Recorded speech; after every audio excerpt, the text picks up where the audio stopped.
মৌস কিচেনে সকলকে স্বাগত জানাচ্ছি। আজকে যে রেসিপিটি আমি আপনাদের সামনে শেয়ার করছি সেটি হলো কাতল মাছ ভাপার একটি রেসিপি আমি আপনাদের সামনে শেয়ার করছি।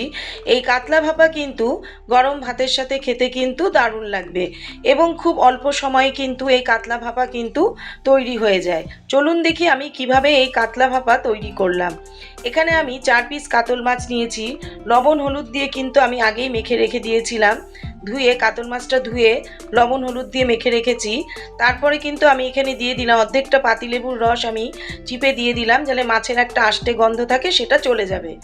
এইভাবে মেখে আমি কিন্তু 15 মিনিটের জন্য কিন্তু রেখে দেব।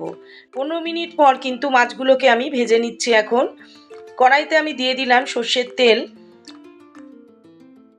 গ্যাসের ফ্লেম এখন কিন্তু আমি হাইতেই রেখেছি। মাছগুলোকে দিয়ে কিন্তু আমি খুব বেশি কড়া করে ভাজবো না, এপিট ওপিট করে কিন্তু হালকা আমি মাছগুলোকে কিন্তু ফ্রাই করে নেব। 1 মিনিট ধরে মাছগুলোকে আমি এপিট ওপিট করে কিন্তু হালকা কিন্তু ফ্রাই করে নিলাম।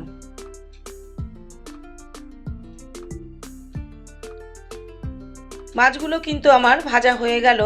এবার কিন্তু আমি প্লেটের মধ্যে উঠিয়ে নিচ্ছি। এবার একটা পেস্ট তৈরি করে নেব। মিক্সার গ্রাইন্ডারের মধ্যে আমি দিয়ে দিলাম 2 চামচ কালো সর্ষে, 1 চামচ সাদা সর্ষে আর 2 চামচ পোস্ত, দিয়ে দিলাম হাফ চামচ লবণ। দিয়ে প্রথমে শুকনো উপকরণগুলো একটু গ্রাইন্ড করে নিলাম। দেখুন ঠিক এই টাইপের হয়েছে। তারপর এর মধ্যে আমি এখন দিয়ে দেব 5-6টা কাঁচা লঙ্কা আর দিয়ে দিলাম এখানে 3 থেকে 4 চামচ কিন্তু আমি টক দই দিয়ে দিলাম। দিয়ে দিলাম হাফ চামচ চিনি। সামান্য অল্প জল দিয়ে কিন্তু আমি একটা স্মুথ পেস্ট তৈরি করে নেব। যেহেতু টক দিয়েছি সেই জন্য আমি একটু চিনির ব্যবহার করলাম ব্যালেন্সটা ঠিক রাখার জন্য। মিহি পেস্ট আমার করা হয়ে গেল। এবার ভাজা মাছগুলোকে কিন্তু আমি একটা টিফিন বক্সের মধ্যে এইভাবে দিয়ে দিলাম।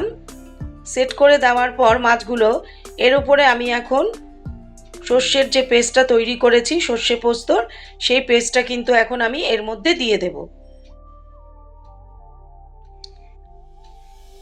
পেস্টটা দিয়ে দিলাম। এবার মিক্সার গ্রাইন্ডারের মধ্যে সামান্য অল্প জল দিয়ে দেব। জল দিয়ে মিক্সার গ্রাইন্ডার ধোয়া জলটা কিন্তু আমি এখন এই মাছের মধ্যে কিন্তু দিয়ে দেব। অল্প জল দিয়ে কিন্তু আমি জলটা এর মধ্যে দিয়ে দিলাম। দিয়ে মাছের সাথে কিন্তু ভালো করে আমি মেখে নিচ্ছি।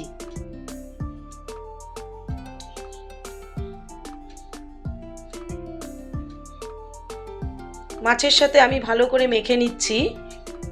আমি কিন্তু আর লবণ ব্যবহার করছি না, যেহেতু সর্ষে বাটার সময় আমি লবণ দিয়েছিলাম। আপনাদের যদি মনে হয় তাহলে একটু এখানে লবণ দিতে পারেন, আমি আর লবণ দিলাম না। তারপর দিয়ে দিলাম আমি কাঁচা সর্ষের তেল, 2 চামচের মতো দিয়ে দিলাম কাঁচা সর্ষের তেল। তার উপরে আমি দিয়ে দিচ্ছি কাঁচা পাকা লঙ্কা, কয়েকটা কাঁচা পাকা লঙ্কা দিয়ে দিলাম। দিয়ে কিন্তু টিফিন বক্সটা এবার আটকে দিলাম। এবার কড়াইতে গরম জলের মধ্যে খানিকটা গরম জলের মধ্যে একটা স্ট্যান্ড বসিয়ে দিয়েছি। তার উপরে আমি কিন্তু টিফিন বক্সটা বসিয়ে দিলাম, একটা ঢাকনা চাপা দিয়ে দিলাম। 15 মিনিট কিন্তু আমি এইভাবে স্টিম করে নেব। 15 মিনিট পর কিন্তু আমি ঢাকনিটি সরিয়ে দিলাম। এবার কিন্তু টিফিন বক্সটা কিন্তু আমি ঠান্ডা হতে দেব। ঠান্ডা হয়ে যাওয়ার পর কিন্তু আমি টিফিন বক্সটার মুখটা খুলছি। দেখুন কতটা সুন্দর হয়েছে কাতলা ভাপা। আমি কিন্তু এই কাতল মাছে কোনো হলুদের ব্যবহার করিনি, যেহেতু আমি প্রথমেই লবণ হলুদ দিয়ে মেখেছিলাম। আপনারা চাইলে হলুদও দিতে পারেন। এই কাতলা ভাপার রেসিপিটি আপনাদের কেমন লাগলো অবশ্যই কমেন্ট করে জানাবেন। রেসিপিটি দেখার জন্য ধন্যবাদ।